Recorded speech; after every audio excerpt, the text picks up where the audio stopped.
A oferta dos primogênitos das ovelhas de Abel e da sua gordura. Gênesis 4, 3-5. Aconteceu que no fim de uns tempos trouxe Caim do fruto da terra uma oferta ao Senhor. Abel, por sua vez, trouxe das primícias do seu rebanho e da gordura deste. Agradou-se o Senhor de Abel e de sua oferta, ao passo que de Caim e de sua oferta não se agradou.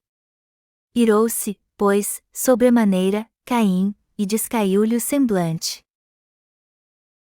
Vemos no texto bíblico deste capítulo 2 irmãos oferecendo sacrifício. Um foi Caim, o primogênito de Adão, e o outro foi Abel, seu segundo filho. Caim levou o fruto da terra e o ofereceu a Jeová, enquanto que seu irmão Abel ofereceu dos primogênitos das suas ovelhas e sua gordura. Para ser bem direto, Deus não aceitou a oferta de Caim, só a de Abel. Foi por isso que Caim ficou furioso. Está muito claro aqui qual das duas ofertas Deus aceitou. Está escrito que Abel ofertou dos primogênitos das suas ovelhas e sua gordura. Temos que parar aqui e analisar exatamente o que significa os primogênitos das suas ovelhas e da sua gordura. Sabemos pelas Escrituras que quando o povo de Israel oferecia sacrifício a Deus, eles tiravam a gordura do animal sacrificial e a oferecia a Deus. Isso significa, como é revelado no sistema sacrificial do Antigo Testamento, que Jesus veio a essa terra e entregou a si mesmo como oferta viva a Deus. O cordeiro e sua gordura que Abel ofereceu a Deus significa a verdade de que Jesus Cristo completou nossa salvação ao ser batizado por João Batista e ao derramar seu sangue no início do Novo Testamento. Em outras palavras, Jesus, o Salvador, veio a essa terra ao nascer através do corpo da Virgem Maria, recebeu todos os pecados do homem aos 30 anos quando foi batizado por João Batista, morreu crucificado, e assim apagou todos os nossos pecados. Jesus Cristo é o Filho de Deus, aquele que não tem pecado, que levou sobre si os pecados do homem ao ser batizado e depois morreu crucificado. Mas depois de 3 dias ele ressuscitou dos mortos e assim salvou os pecadores de todos os seus pecados.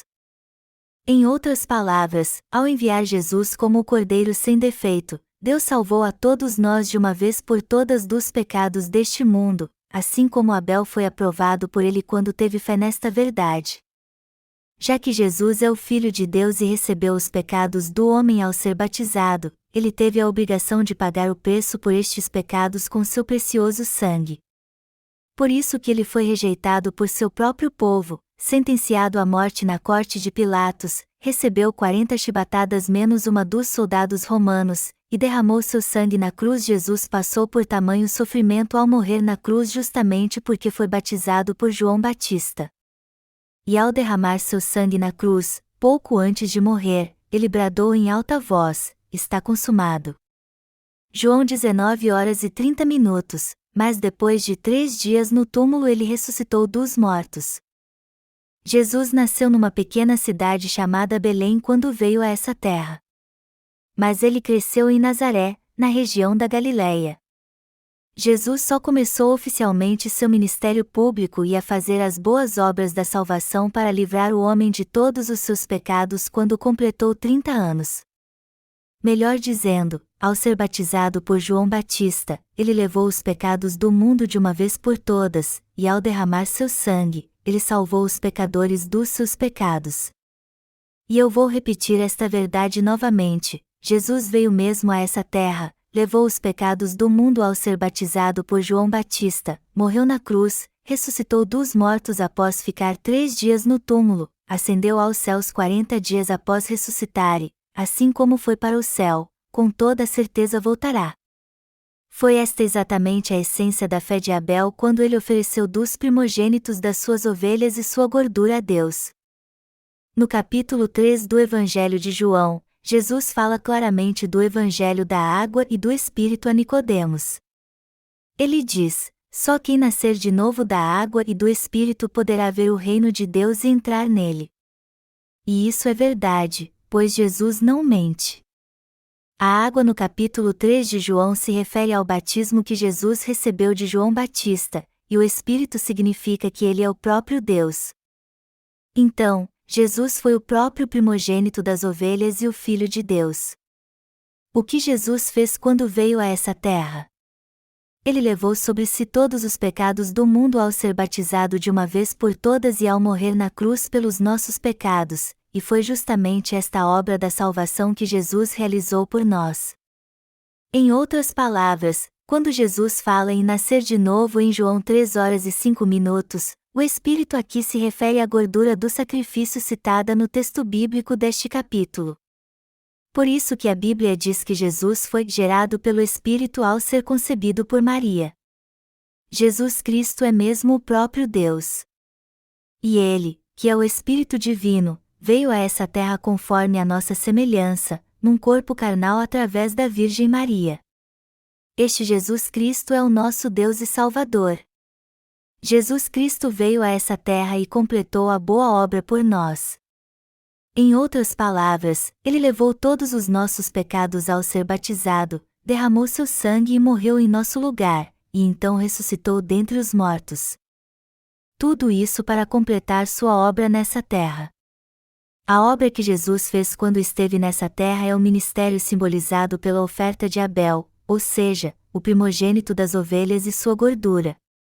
Por isso, temos que crer de coração no batismo que Jesus recebeu de João Batista, no sangue que ele derramou na cruz, na sua morte e ressurreição. Tudo isso foi realizado pelo Espírito Santo. Foi assim que Deus nos salvou dos pecados do mundo. Temos que crer que Jesus Cristo, que é o próprio Deus, veio em carne através do corpo da Virgem Maria, levou todos os nossos pecados sobre si ao ser batizado, derramou seu sangue na cruz, e assim nos salvou de todos os nossos pecados. Melhor dizendo, temos que crer que Jesus é o próprio Deus e o nosso Salvador. Nós somos salvos e nos tornamos filhos de Deus crendo no Evangelho da Água e do Espírito. O que significa sua gordura? Jesus veio a essa terra para nos salvar do pecado. O próprio Deus veio a este mundo como homem e aqui viveu 33 anos. Após receber os pecados do homem sobre si, Jesus foi sentenciado à morte na corte de Pilatos e acabou morrendo na cruz no Calvário. Todos nós temos que parar e analisar o quanto Jesus sofreu por nós. Temos que pensar como foi cruel e terrível a morte de Jesus. A pena da crucificação que Jesus recebeu era dada somente aos criminosos mais hediondos, e eles eram executados com o máximo de dor e sofrimento. Não havia pena mais cruel e brutal do que a crucificação. E foi por você e por mim que Jesus teve a morte mais dolorosa e terrível para depois ressuscitar dos mortos. Na época do Império Romano, a mais terrível das penas capitais era a morte por crucificação. Quando um criminoso era condenado à morte, ele esperava a sentença no corredor da morte. E como Jesus foi condenado à morte, ele teve que tirar suas roupas e ser vestido com as roupas de um criminoso. Mas quando a sentença foi cumprida, todas as suas roupas foram rasgadas e ele ficou nu. Antes de ser crucificado, os soldados romanos amarraram as mãos de Jesus num poste e o açoitaram com um chicote de couro com pedaços de metal nas pontas. Os criminosos recebiam 40 chicotadas menos uma. E toda vez que o chicote acertava o corpo de Jesus, sua carne era feita em pedaços. Seu corpo ficou todo ensanguentado. Então, antes de morrer na cruz, Jesus já estava quase morto. Após açoitar nosso amado Senhor Jesus com 39 chibatadas, seus executores o obrigaram a levar sobre seu corpo todo ensanguentado uma cruz pesada de madeira sobre a qual ele seria crucificado, e ele fez de tudo para levar esta cruz ao lugar da sua execução. Jesus levou a cruz até onde seria crucificado, e foi açoitado pelos soldados ao longo de todo o caminho até chegar lá, mesmo quando não aguentou e caiu no chão. Quando chegou ao Gólgota, os soldados deitaram Jesus na cruz e pregaram nela suas mãos e seus pés. E quando eles pregaram os cravos em suas mãos e em seus pés, seus gritos puderam ser ouvidos em todo o monte. E depois que fizeram o buraco para colocar a cruz, os soldados romanos a levantaram e a puseram de pé. Os condenados à cruz sentiam uma dor indescritível, pois seu corpo pendia para baixo e seus pés e suas mãos sangravam muito. Foi assim que o sangue do coração de Jesus foi derramado até a última gota. E antes de dar seu último suspiro, o Senhor bradou: está consumado. E então morreu. Jesus foi crucificado assim. Nós temos que entender que a morte de Jesus não foi uma morte comum. Foi algo preparado pelo Espírito Divino, o Espírito de Deus. A morte de Jesus na verdade foi a nossa própria morte. Seu sangue foi derramado para pagar o salário pelos nossos pecados. O Filho de Deus veio a essa terra, levou todos os pecados do mundo ao ser batizado por João Batista e morreu na cruz para nos salvar. E agora somos salvos de todos os pecados do mundo crendo de todo o nosso coração no Evangelho da Água e do Espírito encontrado na Bíblia. A água significa que Jesus foi batizado por João Batista. O ministério da sua gordura é a obra da salvação feita por Jesus para nos livrar de todos os nossos pecados, o que foi alcançado pelo seu nascimento, seu batismo, sua morte na cruz e sua ressurreição. E foi o próprio Deus que fez todas estas coisas. O Filho de Deus, depois de ser batizado, suportou o terrível sofrimento da cruz para salvar todos nós do pecado. E graças ao seu justo ministério, nós somos salvos quando cremos de todo o coração em Jesus Cristo, que nos livrou do pecado. Deus nos salvou dos pecados do mundo, e todos que creem neste Evangelho da verdade podem nascer de novo e ter uma nova vida nele.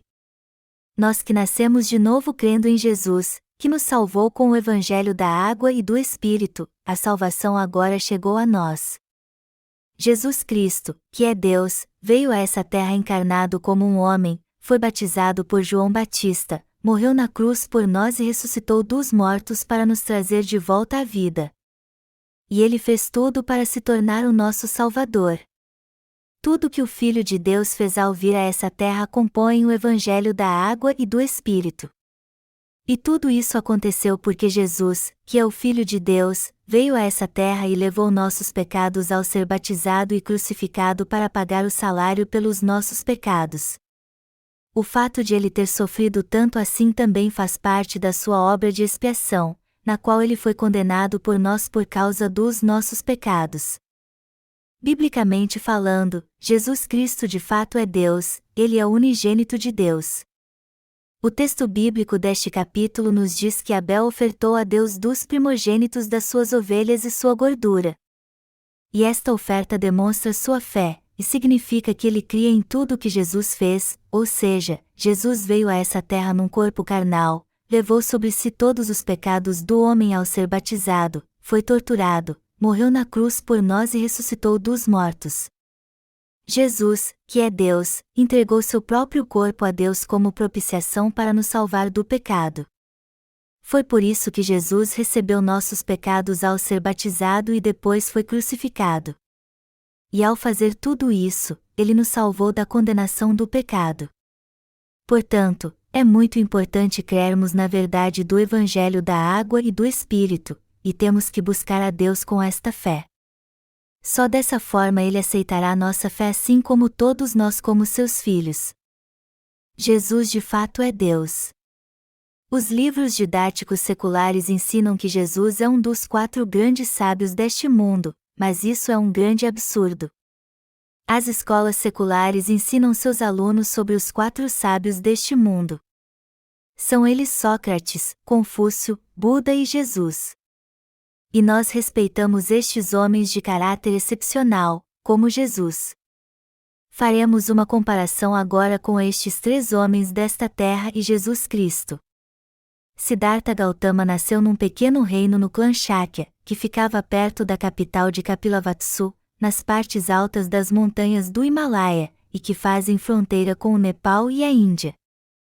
Ele era filho do rei Suddhodana e de sua esposa Maya. Portanto, ele era um príncipe. Há diferentes opiniões sobre sua data de nascimento, porém a mais aceita é que ele nasceu na metade do século VX e antes de Cristo. Siddhartha nasceu numa família real, se casou aos 16 anos e por algum tempo levou uma vida muito confortável no palácio, longe de toda a pobreza. Mas um dia ele descobriu em meio ao seu povo a pobreza abjeta, a morte, a doença, o sofrimento e a dor, algo que ele nunca havia sido exposto enquanto vivia no palácio. Isso o marcou muito e ele decidiu sair de casa aos 29 anos para buscar alívio para o seu sofrimento. E seguindo as práticas dos monges daquela época, ele se dedicou ao ascetismo, porém 6 meses depois de começar a praticá-lo, ele parou de viver assim, sentou debaixo de uma árvore, entrou em profunda meditação e finalmente alcançou a pretensa iluminação. E esta iluminação é conhecida como a perfeita iluminação. Um dos dizeres de Buda é: veja a si mesmo como luz e refúgio. Pratique o caminho e respeite a lei como se ela fosse luz e refúgio.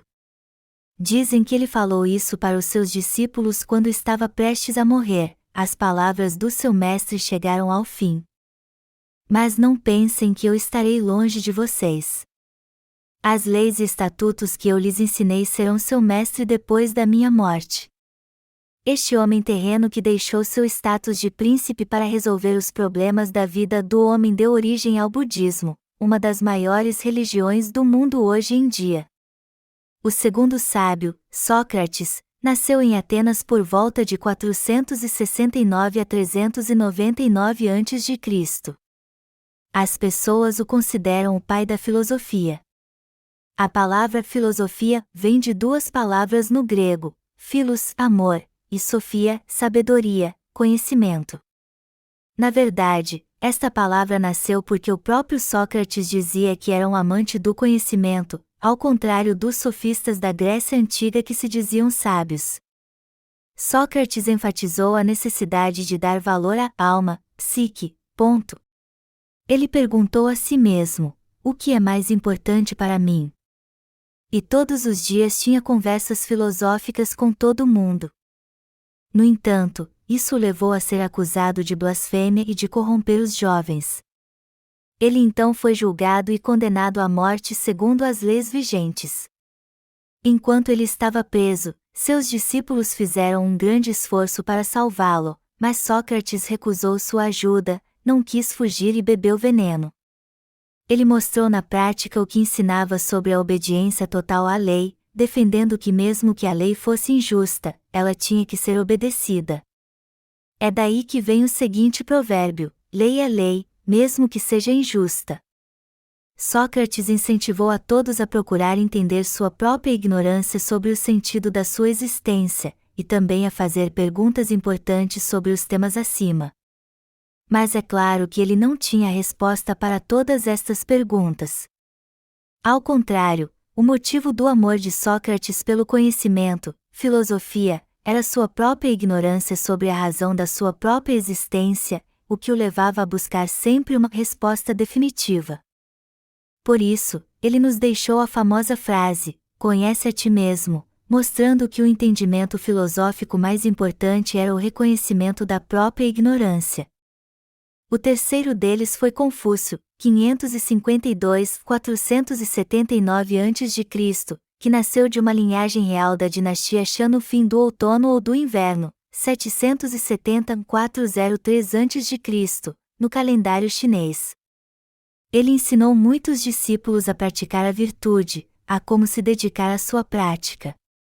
Em sua velhice, seu caráter alcançou um nível muito alto de virtude e ele pôde dizer: agora que eu tenho 70 anos, eu não me envergonho de fazer o que meu coração deseja. Ele foi alguém muito influente na sua época.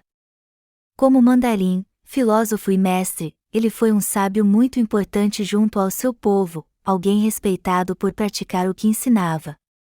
Ele falava sobre coisas importantes para a edificação de um caráter cheio de moral e virtudes, e dava muita ênfase à erudição acadêmica. Foi este homem que construiu a base da moral e da ética no Oriente, embora seus ensinos sejam muito respeitados em todo o mundo. Mas para alguém ensinar isso, ele tinha que ser fiel ao seu país, aos seus amigos e também honrar seus pais. Em outras palavras, ao criar códigos de conduta que todos deveriam seguir para se tornar seres humanos decentes, Confúcio causou um grande impacto nas sociedades do Oriente e na sua cultura. Mas vamos voltar nossa atenção para Jesus agora, o Salvador da humanidade. Jesus nasceu nessa terra através do Espírito Santo. E ao fazer 30 anos, ele recebeu todos os pecados do homem de uma vez por todas ao ser batizado. Ele então entregou seu corpo para ser crucificado a fim de salvar toda a raça humana. Jesus levou todos os pecados do homem sobre seu corpo, foi crucificado, derramou seu sangue e morreu sentindo uma dor indescritível. Ele morreu, mas ao terceiro dia ressuscitou do túmulo. Há diferenças inquestionáveis entre Jesus e os outros 3 sábios mencionados acima. Primeiro, que o nascimento de Jesus foi algo único. Sabemos muito bem que os 3 sábios, Sócrates, Buda e Confúcio, nasceram de pais humanos. Melhor dizendo, eles nasceram de pessoas que eram apenas seres humanos. Jesus, por outro lado, foi concebido pelo Espírito Santo e nasceu da Virgem Maria. E seu nascimento foi profetizado bem antes de ele nascer nessa terra. Cerca de 4.000 anos antes de Jesus nascer, Deus havia prometido que enviaria o Salvador, como está escrito claramente abaixo: porém inimizade entre ti e a mulher, entre a tua descendência e o seu descendente. Este te ferirá a cabeça, e tu lhe ferirás o calcanhar. Gênesis 3:15. Enquanto que os outros sábios possuem um túmulo ou sepulcro, Jesus não tem nenhum, pois ressuscitou ao terceiro dia após sua morte. As pessoas que visitam Israel, a terra onde Jesus nasceu e viveu, não podem encontrar seu túmulo. Quando nós, que somos seres humanos, comparamos Jesus com estes 3 sábios e olhamos para eles por um ângulo espiritual, não há dúvida alguma que Jesus causou um impacto muito maior na humanidade. Por isso não devemos crer em Jesus de qualquer jeito. E eu não estou dizendo isso só para exaltar Jesus, em quem cremos. Ao contrário de Sócrates, que usou sua própria vida para obter sabedoria e criar seus conceitos, de Confúcio, que ensinou ética e moral às pessoas, de Buda, que tentou resolver os problemas e acabar com o sofrimento, a doença, a dor e o sofrimento das pessoas, embora tenha morrido sem conseguir êxito. Jesus é o Deus que não somente resolveu o problema dos pecados do homem, mas também o problema da maldição e da condenação do pecado. Sendo assim, Jesus jamais deve ser comparado a estes 3 sábios e a qualquer um outro. E mesmo que não levássemos em conta o fato de Jesus ser o próprio Deus e o víssemos por um ângulo humano, ainda estes 3 sábios não poderiam ser comparados a ele, bem de perto. O budismo ensina que cada um tem que buscar alcançar o nirvana sozinho e por seu próprio esforço. Ensina também que quem pratica o ascetismo pode ser liberto de 108 sofrimentos.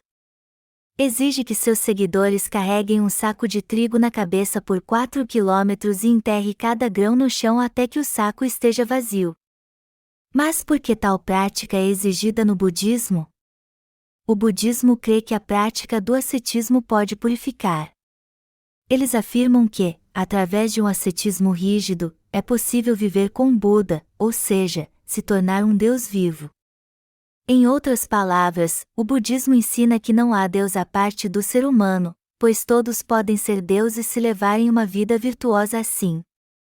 Mas, falando francamente, isso faz algum sentido? Os ensinamentos do budismo são um grande absurdo. Seus objetivos são inatingíveis, e ao exigir que seus seguidores busquem alvos inalcançáveis, ele semeia mais confusão do que elucidação. O budismo, em suma, não tem poder algum de ajudar as pessoas a encontrar a salvação para a sua alma. Não há outra religião que dê tanta importância à ética e à moral como o confucionismo. Mêncio, que herdou os ensinamentos de Confúcio, dizia que todo ser humano possui 4 virtudes inatas: a generosidade, a justiça, a ética e o conhecimento. Por isso, todos podem ser virtuosos caso desenvolvam estas virtudes e as pratiquem. Só que o caráter virtuoso é algo que vem do coração. Enfatizar somente a manifestação exterior da conduta ética e dar regras sociais estabelecidas fará com que as pessoas sejam totalmente hipócritas. Melhor dizendo, o confucionismo traçou seu rumo por um caminho de ilusão porque leva o homem a pensar que ele pode ter uma vida virtuosa se agir segundo seus conceitos e práticas. A base fundamental da existência humana se encontra no coração. E só quando o coração muda é que os atos que nascem dentro dele mudam também. Portanto, o que o homem precisa é entender a pecaminosidade do seu coração.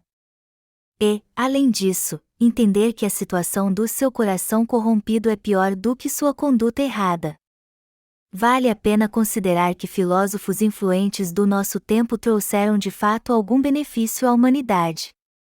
Quando analisamos isso em relação a Buda e Confúcio, o que trouxe mais benefício foi o primeiro, pois tentou levar as pessoas a um caminho de iluminação. O budismo pelo menos tentou vencer o mal que dá dentro de nós. No entanto, nem Buda nem Confúcio conseguiram trazer uma solução para a questão do pecado. Embora Siddhartha tenha dado valor ao homem interior e tentado entender a verdadeira causa do sofrimento, no fim ele não conseguiu resolver o problema e acabou morrendo. Como alguém que morreu sem conseguir resolver seus próprios problemas com o sofrimento pode trazer algum benefício para o homem que está chafurdado nos pecados do mundo? Jesus, contudo, resolveu o problema da dor e do sofrimento, da doença e da morte na vida do homem, e ele também nos deu a vida eterna nos céus. Mas quem é Jesus? Ele é o próprio Deus Santo e Justo que amou o homem. Tudo o que Jesus fez quando veio a essa terra foi o que Deus fez por nós. Ninguém está fora do alcance do grande amor de Jesus, da sua salvação e das suas bênçãos. Jesus salvou a todos. Ele resolveu o problema da dor e do sofrimento, da doença, da morte, do pecado, da condenação e da vida eterna com o Evangelho da água e do Espírito. Este é o amor e a salvação de Deus. Que tipo de fé devemos ter quando confiamos em Deus e levamos nossas ofertas a Ele? A fé que confessa: Deus me salvou com o Evangelho da água e do Espírito. Tudo o que Jesus fez nessa terra foi feito pelo próprio Deus. Jesus é o verdadeiro Deus que me salvou com seu batismo e sua morte na cruz. Deus só vai nos aceitar quando o buscarmos com esta fé. Jesus disse quando completou nossa salvação: Vinde a mim, todos os que estáis cansados e sobrecarregados, e eu vos aliviarei. Mateus 11h28. Se tivermos fé no Evangelho da água e do Espírito e procurarmos estar na presença de Deus, seremos aprovados por Ele e receberemos suas bênçãos. Vemos no texto bíblico deste capítulo que Deus aceitou a oferta de Abel porque ele ofereceu dos primogênitos das suas ovelhas e sua gordura. E esta oferta não é outra senão Jesus Cristo, o Filho de Deus em quem cremos hoje. O próprio Deus foi batizado e morreu por nós, pois nos amou muito.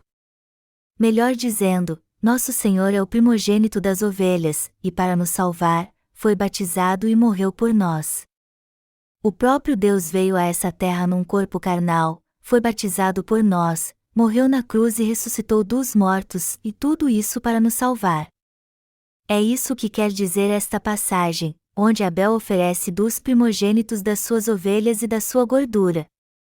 O livro de Levítico descreve em detalhes o sistema sacrificial para a expiação de pecados, onde está especificado claramente que um pecador tinha que sacrificar um cordeiro, um bode ou um novilho sem defeito, passar seus pecados para ele impondo as mãos sobre sua cabeça, degolá-lo e derramar seu sangue, e oferecê-lo a Deus. Depois disso, a gordura do fígado e dos rins deveria ser oferecida no altar de ofertas queimadas com a carne do animal. Este animal sacrificado era uma figura de Jesus que veio a este mundo, foi batizado e morreu na cruz. No sacrifício de expiação descrito no livro de Levítico, a oferta sempre tinha que ser dada com sua gordura. Amados irmãos, se sacrificássemos um animal e o oferecêssemos a Deus à nossa maneira, isso seria em vão. E por mais que oferecêssemos centenas ou milhares delas a Deus, isso seria totalmente inútil. Em outras palavras, Deus só aceita nossas ofertas como cheiro suave quando cremos na salvação que Ele nos deu. Foi por isso que o Senhor disse: quando trazeis animal cego para o sacrificardes, não é isso mal?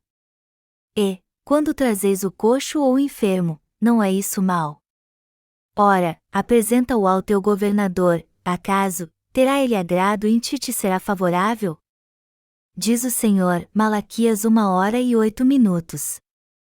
O Senhor disse que por mais que o sangue de um sacrifício corra como um rio, Ele desprezará qualquer sacrifício onde não haja fé no Evangelho da água e do Espírito. Se não tivermos fé na justiça de Deus, nenhuma de nossas ofertas será aceita por Ele. O unigênito de Deus veio a essa terra para nos salvar do pecado, e de fato nos salvou a todos com a verdade do Evangelho da água e do Espírito. O nome de Jesus significa o Salvador, Mateus 1h21. Para salvar o homem do pecado, da condenação e da destruição, o próprio Deus levou sobre si todos os nossos pecados e deu sua vida para pagar o salário por eles. Se crermos que Jesus foi batizado, levou sobre si todos os nossos pecados e morreu por nós, seremos salvos. O Evangelho da água e do Espírito fala da obra da salvação que nos livrou do pecado. E tudo que a Bíblia diz sobre como Jesus Cristo veio a essa terra e nos salvou com o Evangelho da água e do Espírito é obra do Espírito Santo. A fé no que Jesus fez por nós quando veio a essa terra é a própria fé que crê na sua gordura, o Espírito Santo, e na salvação do amor de Deus. Como fomos purificados dos pecados do mundo e nascemos de novo? Como e com que tipo de fé podemos entrar no reino de Deus? Como podemos ver a Deus? Como podemos ter uma nova vida? Como podemos resolver o problema da dor e do sofrimento, da doença e da morte, ou seja, o problema do pecado e da morte? Nós podemos resolver o problema do pecado e da morte pela fé porque Deus nos salvou com o Evangelho da água e do Espírito. O Filho de Deus veio a essa terra num corpo carnal, nos livrou da morte morrendo em nosso lugar, foi batizado por nos tornar justos, e ressuscitou dos mortos para nos dar uma nova vida. Quando cremos em tudo isso que o Filho de Deus fez por nós e aceitamos o amor de Deus, sua salvação e a vida eterna, podemos escapar de todos os nossos pecados e evitar a condenação. Crer em Jesus como Salvador é crer na justiça de Deus. E crer no Evangelho da água e do Espírito é crer que Deus nos salvou por completo. E ter fé nisso nos leva a nascer de novo da água e do Espírito. Amados irmãos, todos vocês creem no Evangelho da água e do Espírito, não creem? O batismo que Jesus Cristo recebeu foi aquele pelo qual Ele recebeu todos os nossos pecados de uma vez por todas. E ao derramar seu sangue e morrer na cruz, Ele cumpriu toda a justiça. Foi por isso que Ele disse: em verdade te digo, quem não nascer da água e do Espírito não pode entrar no reino de Deus. João 3h05. Ao ser batizado por João Batista e morrer na cruz, Jesus Cristo cumpriu toda a justiça de Deus, nos tornou justos e nos deu uma nova vida. Em outras palavras, o nascimento de Jesus, seu batismo e sua morte na cruz representa a justiça de Deus que foi cumprida para a nossa salvação. E quando cremos em tudo isso que Deus fez para nos salvar é que somos salvos, nos tornamos seus filhos e nosso problema com a dor e o sofrimento, a doença e a morte é resolvido totalmente. Quem resolveu o problema dos nossos pecados? Quem resolveu este problema para mim e para você? Todos nós nascemos em pecado, ficamos fracos, velhos, doentes, morrermos e merecemos ser lançados no inferno. Mas o Filho de Deus veio até nós e resolveu todos os nossos problemas. É comum as pessoas terem o mal de Alzheimer quando envelhecem. Hoje de manhã eu encontrei uma senhora na porta da igreja que sofre do mal de Alzheimer. Eu saí de casa bem cedo porque tinha algumas coisas para fazer na igreja. E quando subi as escadas, eu vi uma senhora sentada perto do banheiro e olhando para mim. Então eu perguntei a ela: com licença, por que a senhora está aqui? E ela me respondeu: aqui não é o hospital. E eu lhe disse: a senhora veio aqui pensando que era um hospital? Eu sinto muito, mas aqui não é um hospital, esta é a Igreja de Deus. Ela tentou se levantar então para ir embora, mas não conseguiu descer as escadas. Então eu dei o braço a ela e a ajudei a descer os degraus, um por um, o que levou mais de 5 minutos. Quem pode resolver o problema de todas as doenças e da morte que aquela senhora estava enfrentando? Somente o Filho de Deus pode resolvê-lo, pois ele inaugurou o caminho para a vida eterna. Jesus é este Deus. Tudo o que Jesus fez foi feito pelo próprio Deus. Isso não é verdade, amados irmãos? Jamais devemos considerar Jesus um dos 4 grandes sábios. Eu realmente creio que Jesus é o próprio Deus e o Filho de Deus. No capítulo 1 de João está escrito claramente: o Verbo se fez carne e habitou entre nós, e todas as coisas foram feitas por intermédio dele. Ele é o próprio Deus. E para nos salvar totalmente, ele se fez homem. E ele só pôde vir a essa terra como homem para nos salvar porque é o Deus de amor que criou o universo e tudo o que nele há. Em outras palavras, Jesus é o próprio Deus que veio do céu a essa terra por algum tempo para salvar o homem do pecado. Deus enviou seu Filho unigênito para nascer à imagem do homem. Quando Deus veio a essa terra, ele chegou fazendo muito barulho e dizendo: cheguei, seus humanos miseráveis. Vocês sabem quem eu sou? Eu não vou perdoar vocês. Eu vou mostrar para vocês que eu sou Deus? Ele veio para causar medo no coração das pessoas, para matá-las com trovões e dominá-las pelo medo e opressão, a fim de que todos o temessem e se submetessem a ele, clamando: Deus chegou. O Deus terrível veio a nós como homem? Claro que não. Se Deus viesse assim, as pessoas até se submeteriam a ele, mas certamente não o amariam. Por Deus ter amado o mundo de tal maneira, ele decidiu tomar emprestado o corpo da Virgem Maria para nascer como homem nessa terra, a fim de que pudesse salvá-los de todos os seus pecados.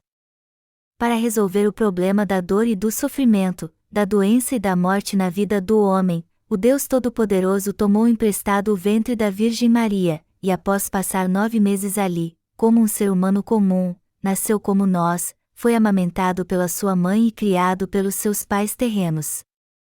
Jesus também passou pelo problema da dor e do sofrimento, da doença e da morte que todo ser humano nessa terra passa. Por isso que a Bíblia diz: porque não temos sumo sacerdote que não possa compadecer-se das nossas fraquezas, e antes, foi ele tentado em todas as coisas, à nossa semelhança, mas sem pecado. Hebreus 4h15. Jesus sofreu e se entristeceu, mas com o evangelho da água e do Espírito, ele resolveu todo o problema da dor, do sofrimento, da doença, da morte e do pecado. Após cumprir sua função real sendo batizado por João Batista, crucificado e ressuscitado dos mortos, Jesus voltou para o Pai e se reportou a ele dizendo: Pai, eu voltei depois de fazer tudo o que tu me mandaste na terra. Eu cumpri minha missão e fiz com que meus discípulos deixassem tudo registrado na Bíblia. E por falar na Bíblia, eu quero destacar aqui que ela foi preservada e chegou às nossas mãos pela divina providência de Deus. A Bíblia é a palavra de Deus que foi escrita por 40 autores num período de aproximadamente 1500 anos. O Pentateuco Mosaico, onde se encontram os livros de Gênesis e Êxodo, foi escrito 1400 antes de Jesus nascer. Através dos seus servos, Deus garantiu a preservação da sua palavra a fim de que ela não fosse corrompida ao longo dos anos. Havia entre os judeus alguns eruditos chamados maçoretas. E os eruditos desta escola se dedicavam a transcrever a palavra nos melhores pergaminhos e preservá-la. O alfabeto hebraico contém muitos pontos. E dependendo de onde estes pontos são colocados, as palavras podem ter sua pronúncia e sentido totalmente diferentes. Então, se alguém estivesse copiando a Bíblia e colocasse um ponto no lugar errado, isso mudaria completamente o sentido original do texto bíblico. Por isso que aqueles que faziam isso se purificavam, ficavam bem atentos e nunca se achegavam a mulher alguma. Eles faziam isso porque eram inspirados por Deus. Quando iam ao banheiro, eles tinham todo o cuidado de lavar bem as mãos, e até as penas eram muito bem limpas antes de ser usadas para transcrever as Sagradas Escrituras. Também havia revisores que examinavam cuidadosamente cada cópia. E toda cópia que tivesse o mínimo erro era descartada. Somente as cópias totalmente perfeitas, sem nenhum erro, eram colocadas num pote de barro, selada e guardadas numa caverna sem umidade. E como a região da Palestina é muito árida e seca, os rolos de pergaminho preservavam sua qualidade quando guardados em lugares com boa ventilação. Foi assim que cópias das Escrituras puderam ser preservadas intactas por muito tempo.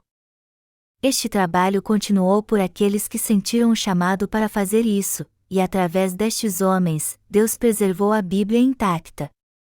Em meados de 1940, foi feita uma grande descoberta. Em 1947, enquanto procuravam por uma ovelha perdida, alguns pastores beduínos encontraram pergaminhos de couro dentro de potes numa caverna em Qumran, próximo ao Mar Morto a leste de Israel. Os pastores não deram muita importância aos rolos e os venderam a um antiquário por um preço irrisório. E até este antiquário não sabia o que eram aqueles pergaminhos e acabou entregando-os a um bispo da Igreja Ortodoxa da Síria. Depois disso, todos os pergaminhos foram para os Estados Unidos, e após tentativas incansáveis de eruditos israelitas do Antigo Testamento, eles conseguiram levá-los de volta a Israel numa transação secreta que envolveu uma quantia astronômica. Depois que os pergaminhos foram estudados minuciosamente, descobriu-se que eles eram cópias do Antigo Testamento escritas por volta de 125 a.C. E hoje são conhecidos como os manuscritos do Mar Morto. Os manuscritos do Mar Morto foram escritos por volta de 270 anos após o livro de Malaquias ter sido escrito. E até sua descoberta, a cópia mais antiga das Escrituras eram os manuscritos massoréticos. Mas como eles foram escritos entre 600 e 900 a.C. por escribas judeus e passaram-se não menos do que 1000 anos até que o livro original de Malaquias fosse escrito, muitos consideram que a possibilidade de a Bíblia ter sido alterada é muito grande. No entanto, com a descoberta dos manuscritos do Mar Morto, o intervalo entre a época que o livro de Malaquias, o último livro de Antigo Testamento, foi escrito e as mais recentes cópias das Escrituras encontradas diminui de 1000 para 270 anos. Após a primeira descoberta ter sido feita, arqueólogos encontraram mais manuscritos em 11 cavernas de Qumran, próximo ao Mar Vermelho, e não somente cópias do Antigo Testamento, mas também cópias parciais do Novo Testamento. Então os eruditos compararam as cópias dos manuscritos do Mar Morto com os manuscritos massoréticos, que foram escritos 1000 anos mais tarde, e tentaram determinar a similaridade entre eles. Surpreendentemente, eles descobriram que as cópias eram exatamente iguais até na sua pontuação. Os manuscritos massoréticos, em outras palavras, continham as mesmas passagens dos manuscritos do Mar Morto, indicando a grande possibilidade de eles serem idênticos aos manuscritos originais. A Bíblia que temos hoje é a mesma que Moisés e muitos outros servos de Deus escreveram. Os 66 livros do Antigo Testamento e do Novo Testamento foram considerados canônicos depois de um estudo cansativo e apurado de muitos eruditos, que compararam e analisaram inúmeras cópias das Escrituras por um longo período. Durante a Reforma, a Bíblia foi traduzida para vários idiomas, quando a imprensa foi inventada e a tecnologia de impressão muito se desenvolveu. A Bíblia foi impressa numa só coleção de livros. Este é um breve relato de como a palavra de Deus foi passada a nós hoje em dia totalmente intacta. Deus nos deu o Evangelho da água e do Espírito através da palavra escrita, onde Ele expressa seu desejo de salvar seu povo dos seus pecados. No entanto, muitas pessoas de Deus tiveram que passar por um terrível sofrimento para que a Bíblia chegasse em nossas mãos. Melhor dizendo, foi através do sacrifício de muitas pessoas que a Bíblia foi preservada intacta e chegou a nós. Foi assim que a palavra de Deus chegou em nossas mãos, e agora só temos que abri-la se quisermos lê-la. Jesus Cristo nos salvou dos pecados do mundo através do Evangelho da Água e do Espírito. A obra da salvação que Jesus realizou quando veio a essa terra foi toda feita pelo Espírito Santo. Tudo foi feito pelo Deus Trino. E se crermos em Jesus como nosso Salvador, nós seremos salvos. Está escrito em Gênesis 4, 3 e 5, aconteceu que no fim de uns tempos trouxe Caim do fruto da terra uma oferta ao Senhor. Abel, por sua vez, trouxe das primícias do seu rebanho e da gordura deste. Agradou-se o Senhor de Abel e de sua oferta, ao passo que de Caim e de sua oferta não se agradou. Irou-se, pois, sobremaneira, Caim, e descaiu-lhe o semblante. Diz aqui que agradou-se o Senhor de Abel e de sua oferta. Se dermos uma oferta a Deus pela fé tendo a mesma fé que Abel, Ele também a aceitará. Amados irmãos, vocês têm a mesma fé de Abel? Vocês têm a mesma fé em Deus no seu coração? Vocês têm fé na verdade de que Deus nos salvou de todos os nossos pecados com o Evangelho da Água e do Espírito? Eu creio que sim. Quando temos esta fé no Evangelho da Água e do Espírito, Deus aceita e nos aceita também. Deus recebe em seus braços todos que nasceram de novo crendo no Evangelho da Água e do Espírito, dizendo: vocês são meus filhos. E Ele sela seus filhos colocando um anel em seu dedo. Na Roma antiga, um anel era dado com uma marca e indicava: você é meu filho ou você é minha esposa. Talvez seja por causa disso que quando um homem e uma mulher se casam hoje em dia, eles trocam alianças. O Senhor selou nosso coração com o Espírito Santo, como aqueles que foram salvos crendo no Evangelho da Água e do Espírito. Deste modo, Ele nos deu o Espírito Santo e fê-lo habitar em nosso coração, dizendo: vocês são meus filhos. Jesus, que é o próprio Deus, veio a essa terra num corpo carnal há 2000 anos e nos salvou de todos os nossos pecados. E Ele deixou registrado tudo o que fez na Bíblia para que as futuras gerações também pudessem ser salvas. Deste modo, através da palavra escrita, nosso Senhor oferece a salvação a todo aquele que crê de coração no Evangelho da Água e do Espírito. Assim como pais e filhos se amam, se abraçam e confiam uns nos outros, nós também clamamos a Deus: Abba, Pai, e nosso Pai nos responde: sim, meus filhos. Deus nos salvou de todos os nossos pecados. E Ele nos salvou através do Evangelho da Água e do Espírito. O Filho unigênito de Deus, e Espírito Divino e o próprio Deus, decidiu antes da fundação do mundo vir a essa terra para nos salvar por completo com a água e seu sangue. Aleluia!